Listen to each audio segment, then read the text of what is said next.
ভালো লাগলে কি আর ভালোবাসা যায়? কিছু কিছু ভালোবাসা থেকে যায় অপরিপূর্ণতায়। দুটি শব্দই পুরনো এবং ছোট, কিন্তু এই দুটি কথা বলতে গেলে অনেক সময় ভাবতে হয়।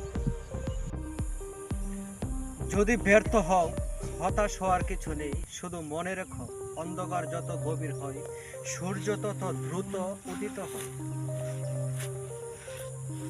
বিনয়ীকে এদেশে দুর্বলতা মনে করা হয়, আর বদমেজাজকে ব্যক্তিত্ব বলা হয়। মানুষের সাথে মিশতে ভালো লাগতো, এখন আর ভালো লাগে না। এখন একা থাকতে ভালো লাগে।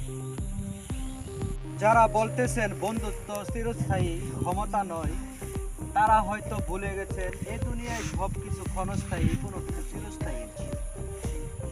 পরের যত ক্ষতি চাইবে, তার চেয়ে বেশি তুমি তোমার নিজের ক্ষতির সম্মুখীন